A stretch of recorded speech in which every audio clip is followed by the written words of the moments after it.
Hello my dear friends, welcome to my channel sosho for learners. और जैसा कि हम सबको मालूम है, हम यूजीसी नेट एनटीए के लिए प्रिपरेशन कर रहे हैं।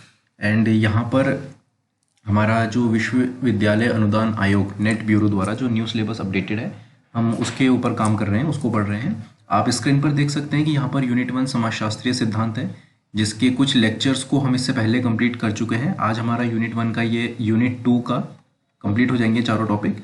एंड जिन्होंने भी पहले ये लेक्चर्स नहीं सुने हैं या नहीं देखे हैं वीडियोस, वो चैनल को सब्सक्राइब करें, socio for learners, and Facebook page को भी लाइक करें। रेगुलर अपडेट्स वहाँ सब कर दी जाती हैं। एंड जिन्होंने भी ये चैनल को सब्सक्राइब नहीं किया है या फिर ये जो इससे पहले वीडियोज़ हैं उनको नहीं देखा है, वो भी उनको देख लें। यूनिट 1 हमारी समाजशास्त्रीय सिद्धांत थी, जैसा कि आपको स्क्रीन पर दिख रहा है। समाजशास्त्रीय सिद्धांत यूनिट 1 थी हमारी। संरचना प्रकारवाद, ये सेकंड जो यूनिट है, ये भी हमारा यूट्यूब चैनल पर अपलोडेड कर दिया गया है। व्याख्यात्मक एवं निर्वचनात्मक परंपराएं, इसमें मिड, मैनहम, गिट्स, जितने भी ये थिंकर्स हैं, इन सब के बारे में वीडियोस को अपलोड कर दिया गया है। एंड उसके बाद हमारा भारतीय चिंतक है। भारतीय चिंतक के जो लेक्चर्स हैं ये भी अपलोड कर दिए गए हैं। इन सभी के जितने भी चिंतक हैं ये सब अपडेटेड न्यू सिलेबस में हैं। एंड अभी हम आज जो हम करेंगे वो यूनिट 2 है हमारी, शोध प्रविधियाँ और विधियाँ।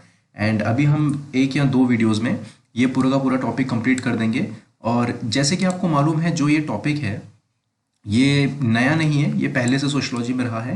एंड इसको पढ़ने के लिए आपको सबसे पहले तो जो पेपर 1 है आपको उसको भी समझना होगा, क्योंकि पेपर 1 जो हमारा रिसर्च मैथडोलॉजी का है ये उसी का ही टॉपिक है। काफ़ी सारी चीज़ें जो है ये वहाँ से रिलेटेड हैं इसमें। जैसे कि आप ये देख सकते हैं, ये तथ्य, संबोधन, सिद्धांत, आगमन, निगमन, ये सब आपको पेपर 1 में भी मिलेगा। इवन ये इस तरीके की कुछ चीज़ें जो रिसर्च मैथडोलॉजीज होती हैं ये भी आपको पेपर 1 में मिल जाएगा। तो आई होप पेपर 1 में आप सबने इसको पढ़ा होगा। तो यहाँ हम इसके ऊपर थोड़ा सा एक रफली नज़र मारते हुए चलेंगे, जो बेसिक सोशियोलॉजी के हिसाब से रहेगा यहाँ पर, और हम उसको पढ़ते हुए आगे बढ़ेंगे। सो लेट्स स्टार्ट, आगे बढ़ते हैं हम। एंड जिन्होंने भी इस चैनल को अभी तक सब्सक्राइब नहीं किया है वो कृपया करके चैनल को सब्सक्राइब करें और हमारी जितनी भी वीडियोज़ हैं उनको देखें कि, और यदि कुछ प्रॉब्लम होती है तो वहाँ पर कमेंट करके क्वेश्चंस पूछ सकते हैं। तो अभी आप देख रहे हैं स्क्रीन पर सामाजिक यथार्थ की अवधारणा। ये हमारा यूनिट 1 का यूनिट 2 की स्टार्टिंग है। यूनिट 2 का हमारा फर्स्ट चैप्टर है सामाजिक यथार्थ की अवधारणा। तो सबसे पहले हम शुरुआत करते हैं जल्दी से। सामाजिक यथार्थ कहते किसे हैं, सामाजिक यथार्थ का मतलब क्या है? तो फर्स्ट ऑफ ऑल इसको अंग्रेजी में हम सोशल रियलिटी कहते हैं, यानी कि कंसेप्चुअलाइजिंग द सोशल रियलिटी, यानी कि सच्चाई को जानना।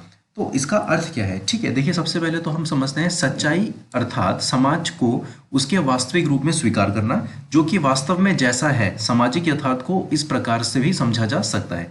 ठीक है, यानी कि जो चीज़ जैसी दिख रही है, यानी कि आप अगर इस अपने फ़ोन को, स्क्रीन को देख रहे हैं या लैपटॉप को देख रहे हैं, तो आप जिसको उसको जैसा देख रहे हैं आप उसको वैसा ही समझे। That is called social reality. जैसे जो हम अनुभव करते हैं प्रत्यक्ष रूप से उसको वैसा ही मान लेना, यह प्रकार की या फिर इस प्रकार की भौतिकतावादी अवधारणा है। एक प्रकार की भौतिकतावादी अवधारणा है जो कि आदर्शवाद को नहीं मानती है। उदाहरण स्वरूप किसी जनजातीय समाज को जानना तथा जैसा है वैसे ही उसकी व्याख्या करना। ठीक है, अब हम सिंपल वे में इसको समझते हैं, यानी कि आपने जो चीज़ जैसे देखी आप उसकी व्याख्या उसी आधार पर करें। मान लीजिए आप किसी जनजातीय समाज में जाते हैं, आपने देखा वहाँ के लोग जो है जानवरों की खाल को एक कपड़े बनाकर पहनते हैं। ठीक है, आपने उसको देखा और आपने उसी के आधार पर उसका वर्णन कर दिया, बल्कि आपने उसके फैक्ट्स को नहीं जाना।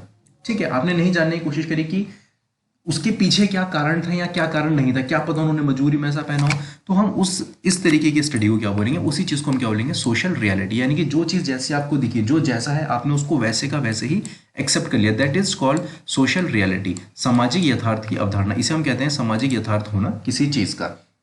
काफ़ी सारे लोगों ने इसकी अलग अलग डेफिनेशंस दी हैं, जैसे कि आपके कार्टर हैं, उन्होंने अपनी अवधारणा में कहा है कि कोई भी अनुसार वस्तु की वास्तविक परिकता मानवता के चेतन मन से स्वतंत्र रूप से अस्तित्ववान है, और उसी को उन्होंने क्या है, सोशल रियलिटी कहा है।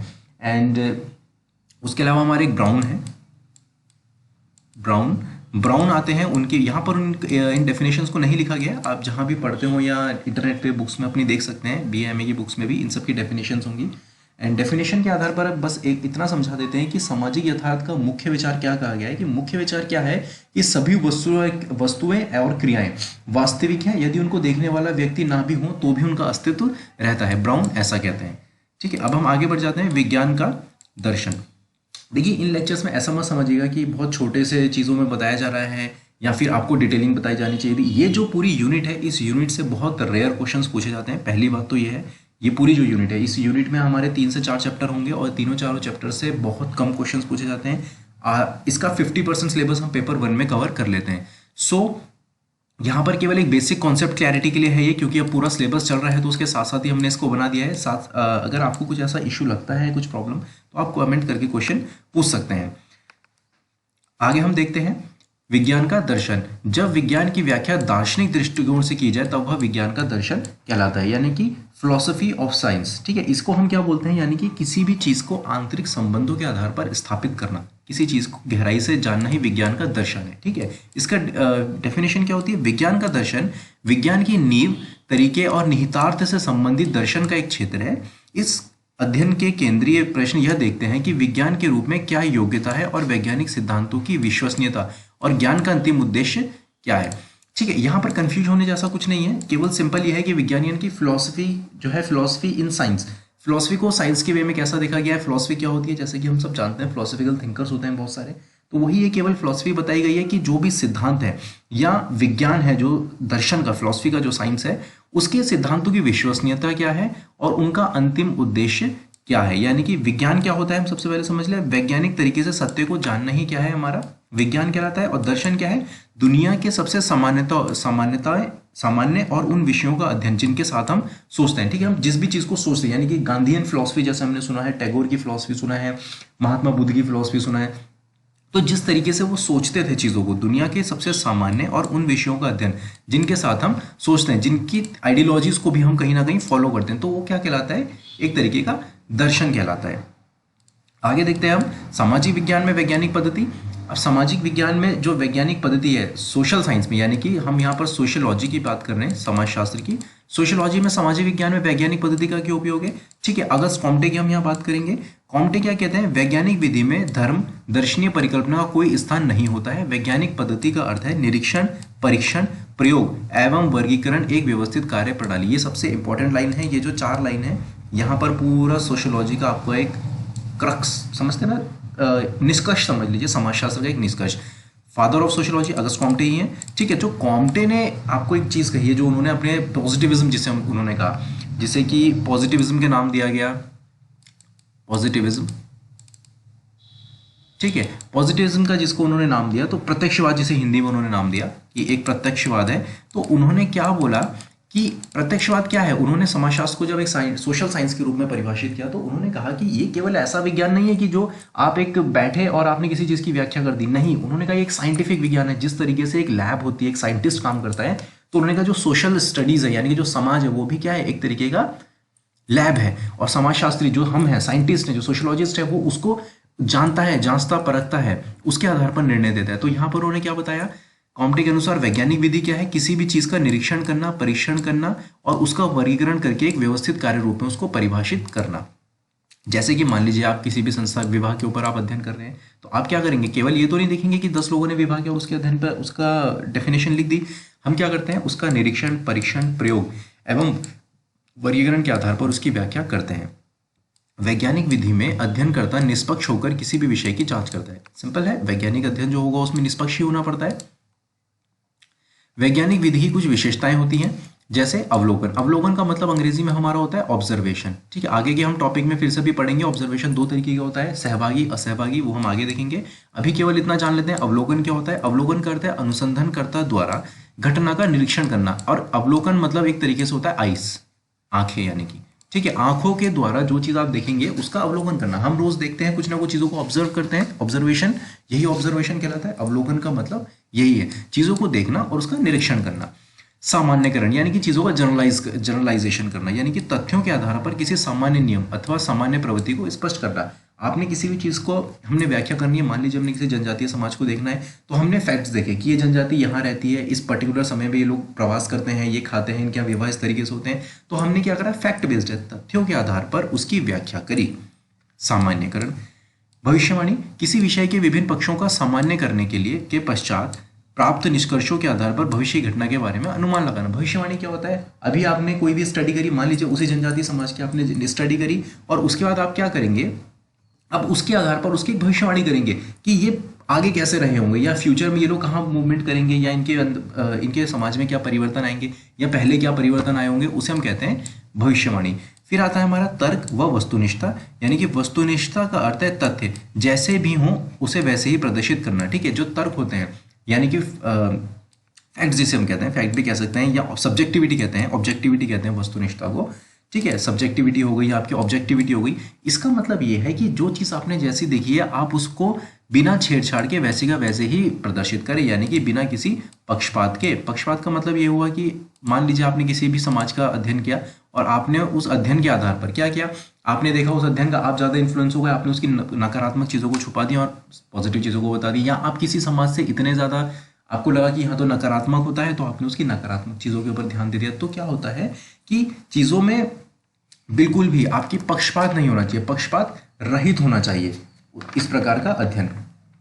ठीक है, उसके बाद हम देखते हैं सामाजिक विज्ञान में ज्ञान मीमांसा। सबसे पहले हम समझ लें ज्ञान मीमांसा अपने आप में एक भारी भरकम सा शब्द लगता है, इसका मतलब क्या है। देखिए, ज्ञान मीमांसा का मतलब है एपिस्टेमोलॉजी, अंग्रेजी में जिसे हम एपिस्टेमोलॉजी कहते हैं, यानी कि ज्ञान को जानना ही ज्ञान मीमांसा है। ठीक है, एमए इग्नू से जिन्होंने सोशियोलॉजी एमए से किया होगा वहां पर आपने देखा होगा एक बुक है पूरी ज्ञान मीमांसा, वहां पर काफी सारा लिखा हुआ है ज्ञान मीमांसा के बारे में। देखिए, ज्ञान मीमांसा का मतलब है ज्ञान प्राप्त करना, आपने ज्ञान कैसे प्राप्त किया और वो ज्ञान कैसे आता है हमारे पास, उसी का मतलब ज्ञान मीमांसा है। यानी कि ज्ञान की उत्पत्ति होना, ज्ञान की उत्पत्ति होना, उसकी प्रकृति वो कैसा है और उसका आधार क्या है, इसी को हमने ज्ञान मीमांसा के अंतर्गत देखा जाता है, यानी कि एपिस्टेमोलॉजी जिसे अंग्रेजी में हम कहते हैं। ठीक है, ज्ञान मीमांसा को देख के घबराने की जरूरत नहीं। ज्ञान मीमांसा शुरुआत में जब हमने भी पढ़ा था तो बहुत भारी भरकम सा शब्द लगता था कि पता नहीं क्या होगा, केवल इतना याद रखना है ज्ञान की उत्पत्ति, ज्ञान का आधार क्या होता है, वही ज्ञान मीमांसा में समझा जाता है। ज्ञान की उत्पत्ति, प्रकृति और उसके आधार से संबंधित विभिन्न तथ्यों पर विचार किया जाता है। ज्ञान मीमांसा के अंतर्गत सामाजिक विज्ञान के रूप में ज्ञान मीमांसा के अंतर्गत समाज के विभिन्न अवयवों के रूप में एवं उनके पारस्परिक संबंधों के ज्ञान का विश्लेषण किया जाता है। और यहीं से क्या किया जाता है, ज्ञान का विश्लेषण किया जाता है सामाजिक संबंधों के आधार पर। समाजशास्त्र में विभिन्न परिप्रेक्ष्यों का उपयोग किया जाता है और इन परिप्रेक्ष्यों में ज्ञान मीमांसा का भी संदर्भ होता है। ठीक है, समाजशास्त्र में आपको जैसे सुना है आपने, द्वंद्ववादी परिप्रेक्ष्य होता है, संरचनात्मक प्रक्रियात्मक परिप्रेक्ष्य होता है। परिप्रेक्ष्य यानी कि देखने का दृष्टिकोण, नजरिया। तो इन्होंने क्या बताया कि इसी में ज्ञान मीमांसा का भी संदर्भ होता है, यानी कि ज्ञान मीमांसा एपिस्टेमोलॉजी, यानी कि किसी भी ज्ञान का आधार क्या होगा, उसकी प्रकृति क्या होगी, आपको हम उसे किस तरीके से देख रहे हैं। नेक्स्ट हमारा है व्याख्यात्मक परंपराएं। ये टॉपिक हमारा इस बार जो है सिलेबस में जुड़ा हुआ है। ठीक है, व्याख्यात्मक परंपराएं जिसे हम इंटरप्रिटेशंस भी कहते हैं। ठीक है, ये पूरा का पूरा आगे जो है हम अभी एक टॉपिक और जब पढ़ेंगे तो हमें वहाँ पर मिलेगा ये पूरा का पूरा व्याख्यात्मक परंपराएं, जो कि मैक्स वेबर हैं हमारे, इन्होंने जो है बताया है इसके बारे में। व्याख्यात्मक और संरचनात्मक करके कुछ परंपराएं आगे एक टॉपिक है हमारा। ठीक है, यहाँ पर इसे हम हेर्मेनोटिक ट्रेडिशंस भी कहते हैं। व्याख्यात्मक परंपराओं का मतलब क्या है, किसी चीज़ों की व्याख्या करना। ठीक है, देखिए इसके अंतर्गत सामाजिक संबंधों का वर्णन किया जाता है तथा इस अवधारणा में समाज, व्यक्ति, संस्कृति आदि के विभिन्न तत्वों पर भी ध्यान दिया जाता है। ठीक है, केवल इसमें ऐसा नहीं होता कि कोई एक व्यक्ति है तो हम केवल उसी के आधार पर उसकी व्याख्या करेंगे। इसमें क्या होता है, सिद्धांतों और व्याख्याओं के निरूपण के लिए इसको प्रयोग किया जाता है। और इसमें क्या होता है, हम जो भी किसी भी विषय के सामान्य नियमों और सिद्धांतों की व्याख्या जो होती है, कोई भी विषय है उसके सामान्य नियम और उसकी कोई एक व्याख्या करनी है तो उसके लिए इसका उपयोग किया जाता है। ठीक है, यहाँ पर क्या होता है, समाजशास्त्र के संदर्भ में व्याख्यात्मक तात्पर्य से तात्पर्य मानव समाज के सभी प्रतिभागी और उनसे संबंधित घटनाओं की व्याख्या से है। ठीक है, हम जो भी घटनाएं हो रही हैं उनकी व्याख्या से समझा जाता है। व्याख्यात्मक परंपरा किसी विषय के सामान्य नियम और सिद्धांतों की व्याख्या करने के लिए किया जाता है। हर्मेनोटिक्स यह समाजशास्त्र की एक शाखा है। अब ये जो हर्मेनोटिक्स है, ठीक है, इसी का अंग्रेजी हमने हर्मेनोटिक्स है, और इसको उन्होंने क्या बताया है, यह समाजशास्त्र की एक शाखा है जो मानव की मानसिक स्थिति तथा उसकी भावनाओं, सामूहिक विचारों और किसी व्यक्ति की मनोवैज्ञानिक समस्या से निपटने और उनकी व्याख्याओं से संबंधित है। इसे हल करने के लिए किसी व्यक्ति, आप जो स्क्रीन पर पूरी डेफिनेशन देख रहे हैं ये हमारी पूरी की पूरी हर्मेनोटिक्स की एक डेफिनेशन दे दी गई है यहाँ पर एज इट इज़। आप इसको पढ़कर समझ सकते हैं कि हर्मेनोटिक्स का मतलब क्या होता है। एक्चुअली क्या है कि हमारा जो ये नया सिलेबस पूरा का पूरा आया है, इसमें ये व्याख्यात्मक और निर्वचनात्मक परंपराएं एक पूरा का पूरा हमारा टॉपिक है, और इसमें मैक्स वेबर, कार्ल मार्क्स की इन्होंने जो भी अपनी डेफिनेशंस दी हुई हैं।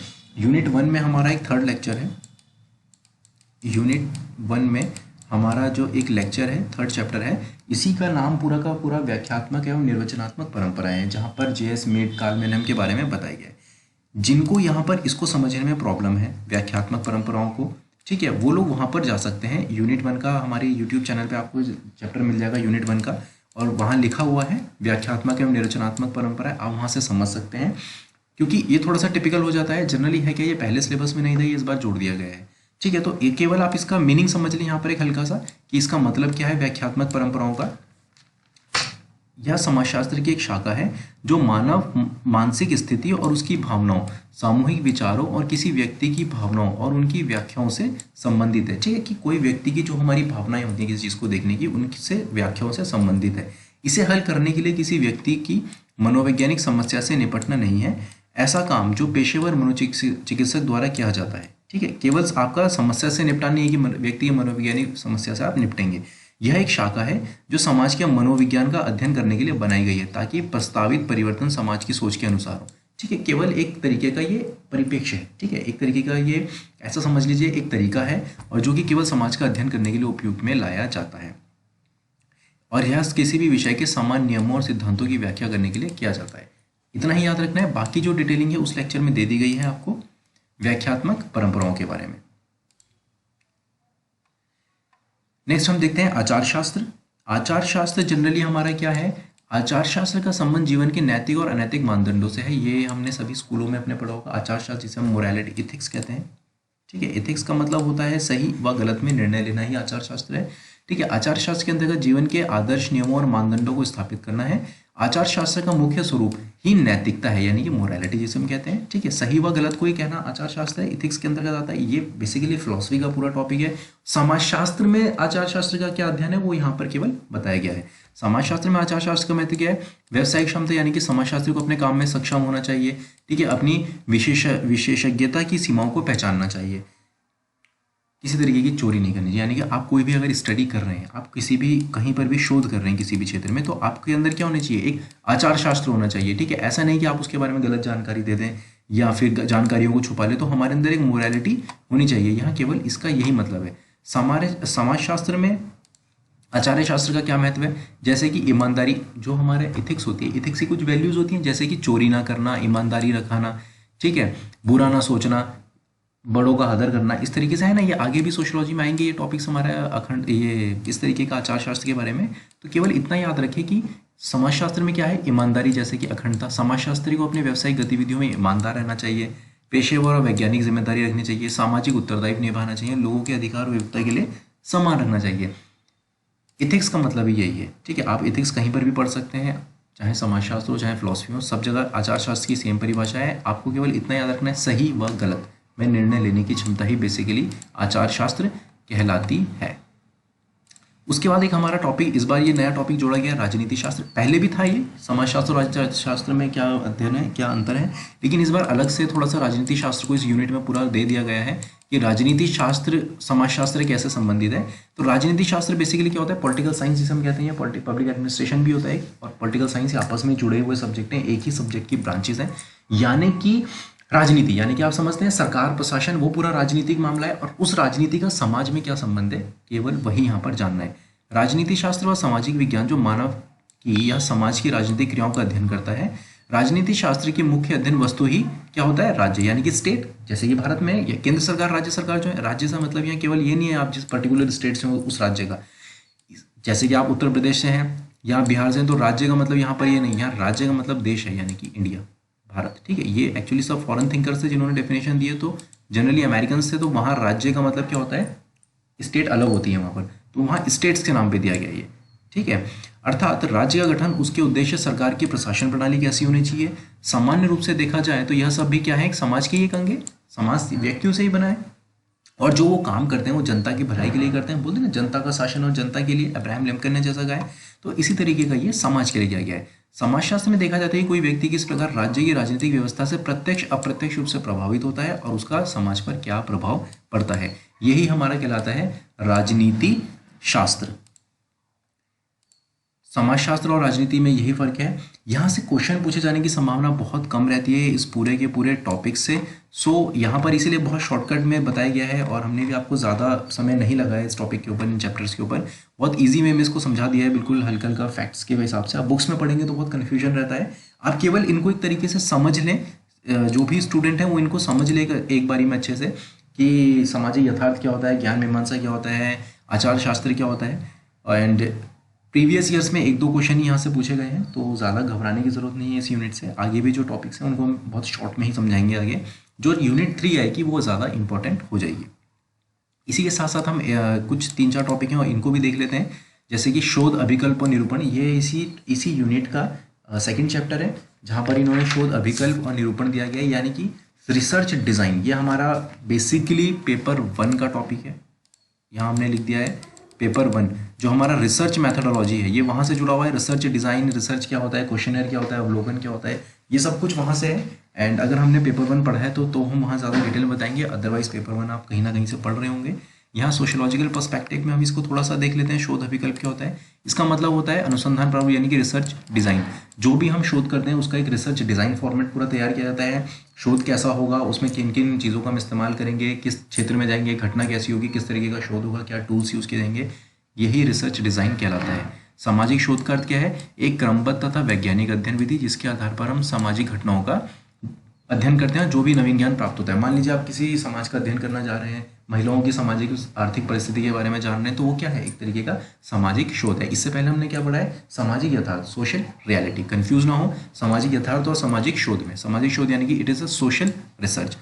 पीवी यंग की डेफिनेशन है यहाँ पर, सामाजिक समूह एक वैज्ञानिक योजना है जिसका उद्देश्य तार्किक क्रमबद्ध पद्धतियों द्वारा नवीन तथ्यों को जानना और पुराने तथ्यों की समीक्षा करना है। केवल ये सोशल रिसर्च क्या होती है, मान लीजिए किसी सब्जेक्ट के ऊपर रिसर्च हुई हुई है, समाजशास्त्र में दुनिया भर की रिसर्च हुई हुई है, फिर भी आज भी रिसर्च होती रहती है कुछ ना कुछ, तो केवल यही जानना है।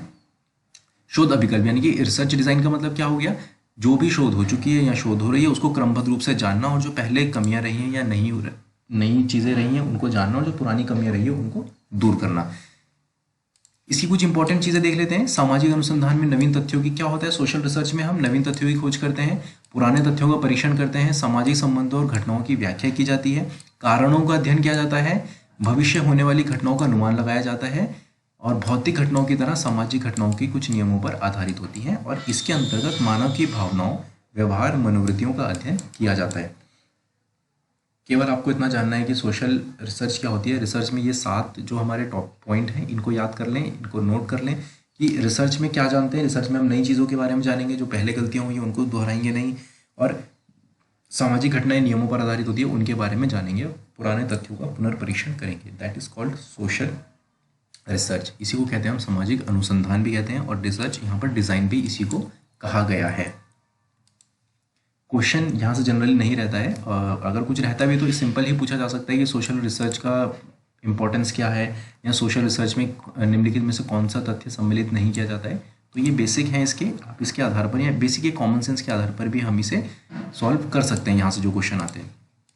उसके बाद हमारा आता है अनुसंधान प्रारूप यानी कि रिसर्च डिज़ाइन। किसी अनुसंधान को करते समय जो वैज्ञानिक प्रारूप यानी कि एक फॉर्मेट जो बनाया जाता है उसी को अनुसंधान प्रारूप कहा जाता है, जिसमें शोध करने से पूर्व समस्या को जानना, उसमें उपयोग किए जाने वाले उपकरण, प्रक्रिया के बारे में। जैसे कि अभी बताया रिसर्च डिज़ाइन क्या होता है, कोई भी आप टॉपिक ले लिया, मान लीजिए आप महिलाओं की परिस्थिति के ऊपर अध्ययन कर रहे हैं, तो उसका एक डिज़ाइन बनाएंगे कि इसमें आप किस क्षेत्र में जाएंगे, कौन से आप अध्ययन आपको अपनाएंगे, ठीक है, कौन सा एरिया होगा आपका, आप किन किन किताबों का इस्तेमाल करेंगे, आपके टूल्स क्या होंगे, तो इसी तरीके से आप डेटा कैसे कलेक्शन करेंगे। तो इसी को जो हम कहते हैं रिसर्च डिज़ाइन कहते हैं। पूरा का पूरा एक फॉर्मेट होता है और क्या उपकरण प्रक्रिया अपनाई जाएंगी, that is called research design.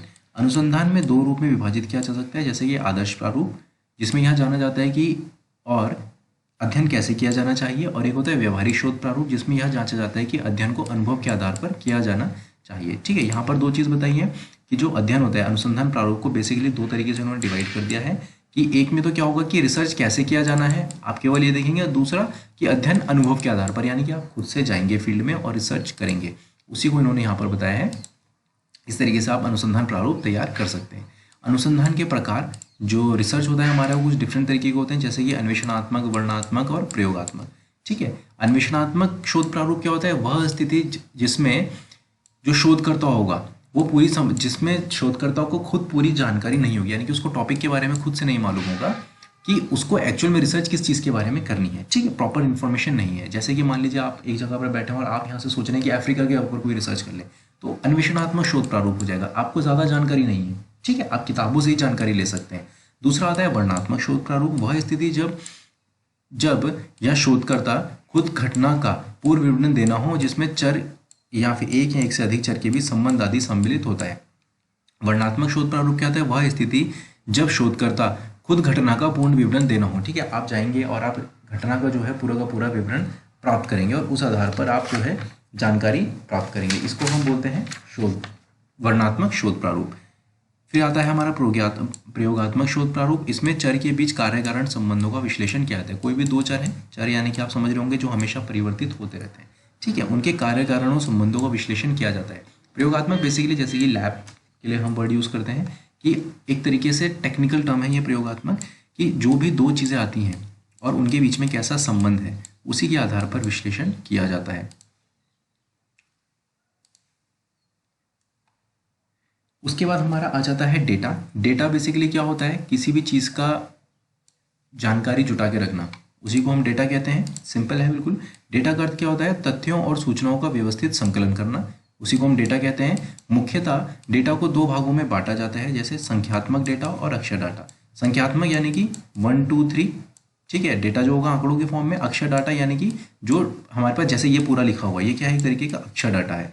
ठीक है, इसी में जो ये डेटा है ये भी अलग अलग तरीके का होता है, जैसे कि दस्तावेज, ऐसी वस्तु जो मानव द्वारा बनाए गए या प्रयोग किए गए विभिन्न शब्द विचार जानकारी को लिखा जाता है, वो क्या होता है? हमारे साइंटिफिक दस्तावेज होते हैं। दस्तावेज के प्रकार जीवन इतिहास, सार्वजनिक प्रलेख, व्यक्तिगत पत्र, इन सबों में क्या होते हैं? हमारे दस्तावेज होते हैं। जैसे हिस्ट्री में हमने पढ़ा है कि कहीं पर भी कोई चीज़ लेटर है, पुरानी चीज़ें लिखी हुई है, उसे हम क्या बोलते हैं? दस्तावेज। Data and documents. ठीक है, डेटा क्या होता है? ये सिंपल है। देखिए यहाँ से क्वेश्चन जनरली नहीं रहता है, इसलिए इनको हम फटाफट पढ़ाकर आगे निकल रहे हैं, क्योंकि कुछ खास इंपॉर्टेंट यूनिट ये नहीं है, ज़्यादा इंपॉर्टेंट नहीं है यहाँ से, और आप पेपर 1 में भी इससे कहीं ना कहीं परिचित होते हैं। ठीक है, उसके बाद हम देख रहे हैं आगमन विधि और निगमन विधि। इसमें अध्ययन होगा अनुभव व प्रयोगों के माध्यम से कुछ सामान्य नियमों द्वारा बनाया जाता है। इस विधि में प्रत्येक स्तर पर सीखना पड़ता है जिसमें शिक्षण प्रभावशाली बन सके। इस विधि की मुख्य विशेषता यह है कि इसमें छात्रों द्वारा स्वयं समस्या का समाधान ढूंढा जाता है। देखिए आगमन और निगमन दो विधि होती है। आगमन विधि में क्या होता है? मान लीजिए कि टीचर है, ठीक है, आप स्कूल में हैं, कॉलेज में हैं, आपको टीचर आए, उन्होंने एक प्रोजेक्ट बनाने के लिए दिया, क्वेश्चंस दे दिए कि भाई इस टॉपिक के ऊपर रिसर्च करके लाइए और पढ़कर आइए, और आपने आंसर्स खुद ढूंढने। तो इसको हम क्या बोलते हैं? आगमन विधि। यानी कि आपने स्वयं से नियम बनाए हैं और अपने आप ही इसके आंसरों को ढूंढना है। ठीक है, इसको क्या बोलते हैं हम? आगमन विधि। निगमन जस्ट इसका अपोजिट हो जाता है। एक होता है ये स्टूडेंट सेंटर्ड, एक होता है टीचर सेंटर्ड। ये आपका हो गया टीचर सेंटर्ड, ठीक है, जिसमें कि टीचर ने आपको, स्टूडेंट सेंटर जहां पर स्टूडेंट ने सारी जानकारी दी। ये एक होता है हमारा टीचर सेंटर, जहां टीचर जैसे कि स्कूलों में बताया जाता है।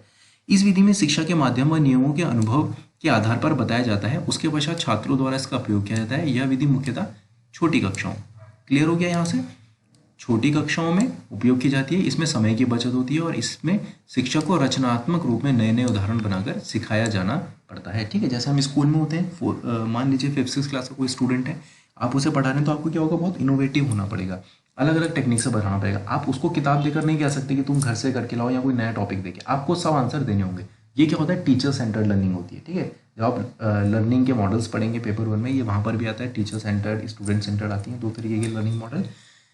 यहाँ पर क्या बताया गया है? ये छोटी क्लासों में या फिर इस तरीके, बस आपको ये याद नहीं रखना है छोटी क्लास, अगर क्वेश्चन बनने की संभावना है तो ये होता है कि आगमन निगमन का बेसिक एक क्या है? बेसिक ये है कि ये क्या होता है आपका, यहाँ पर आपको चीज़ों को जो है आपको खुद से स्वयं से आपको उत्तर ढूंढना नहीं पड़ेगा, टीचर के द्वारा या फिर किसी की मदद से ढूंढा जाएगा। और यहाँ पर क्या होता है आगमन विधि में? यहाँ स्वयं को, यानी कि स्टूडेंट को बहुत ज़्यादा एक्टिव होना पड़ता है और वो स्वयं से सभी समस्याओं का समाधान ढूंढते हैं। आगमन और निगमन विधि एक बार फिर से देख लेते हैं। आगमन में यानी कि जो एक तरीके से स्टूडेंट के ऊपर सारी जिम्मेदारी होती है, आपको खुद से सारी चीज़ों की समस्याओं का हल निकालना होता है, उसको हम कहते हैं आगमन विधि। निगमन विधि जहाँ पर टीचर सेंटर्ड होता है और टीचर के द्वारा मदद करी जाती है और सारी समस्याओं को समाधान करने में हेल्प की जाती है। ठीक है, उसके बाद हम एक देख लेते हैं सिद्धांत। सिद्धांत यानी कि क्या होती है? थ्योरीज जिसे हम बोलते हैं। सिद्धांत तथ्यों से निकाले गए सामान्यकरण से बनता है। मर्टन इस तरीके से लिख दिया गया है, ये बेसिकली मर्टन ऐसे होता है। मर्टन के अनुसार अवधारणाएं एक योजना के रूप में आपस में संबंधित हो जाए तो वह सिद्धांत का रूप ले लेती है। ठीक है, सिद्धांत क्या होता है? जैसे कि हमने सुना होगा आपने समाजशास्त्रीय सिद्धांत। सिद्धांत क्या है? जब बहुत सारी थ्योरीज, जो हमारी बहुत सारे तथ्यों को, फैक्ट्स को जब हम जोड़कर बना देते हैं और वो प्रूफ होने लगे सही, तो उसी को हम कहते हैं सिद्धांत। ठीक है, जैसे कि विवाह का सिद्धांत, आपने क्या करा, बहुत सारे तथ्यों को जोड़ा और एक थ्योरी बना दी, उसी को हम क्या बोलते हैं, सिद्धांत, जब वो सही साबित होने लगे, तथ्यों से निकाले गए सामान्यकरण से बनता है। ठीक है।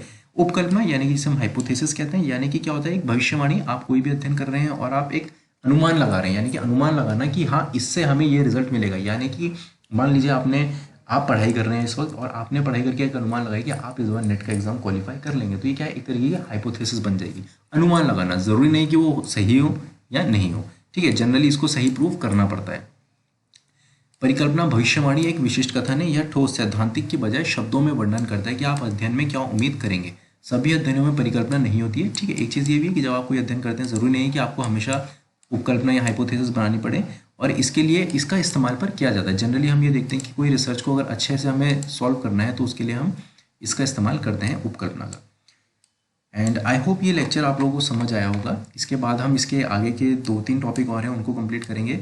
ऐसा हो सकता है कि आपको ये टॉपिक जो है थोड़ा सा लॉन्ग लगे, शॉर्ट में लगा हो कि बहुत जल्दी बढ़ा दिया, या फिर कुछ चीज़ें जो थी समझ में नहीं आई हो। आप इसको खुद से समझ सकते हैं, थोड़ा सा ना समझ आए तो आप कमेंट बॉक्स में क्वेश्चन करके पूछ सकते हैं, क्योंकि जनरली इस यूनिट से क्वेश्चंस नहीं आते हैं, और अगर आपको इसको समझने में समस्या होती है तो इस यूनिट को आप थोड़ा थोड़ा पढ़ें, स्किप करें, और आगे के मेन जो कोर सोशियोलॉजी के टॉपिक्स हैं जो यूनिट 3 से स्टार्ट होंगे वहाँ, या फिर 1 और जो यूनिट 1 है उसको पढ़ने की कोशिश करें। ये पूरी जो यूनिट है इसमें इसी तरीके के टॉपिक्स आएंगे, और जनरली आपने स्कूल कॉलेज टाइम पे भी इसको नहीं पढ़ा होगा। आई एम श्योर कोई ध्यान से नहीं पढ़ता इन सब चीज़ों को, क्योंकि ये जनरली पढ़ाई में नहीं आ पाते हैं, एग्जाम में भी क्वेश्चंस कम ही पूछे जाते हैं यहाँ से। सो अगर नहीं समझ आता है तो आप इसको थोड़ा बहुत एक आइडिया रखें इन टॉपिक्स का, क्वेश्चन की संभावना कम रहती है, आगे बढ़ें और आगे की जो यूनिट्स हैं उनको करने की कोशिश करें। Thank you and have a nice day. Video को लाइक करें, शेयर करें एंड कमेंट करें। इसके बाद हम अपने नेक्स्ट लेक्चर पर जा रहे हैं, 1-2 लेक्चर्स में हम इसको पूरा यूनिट को कंप्लीट कर देंगे। Thank you and have a nice day.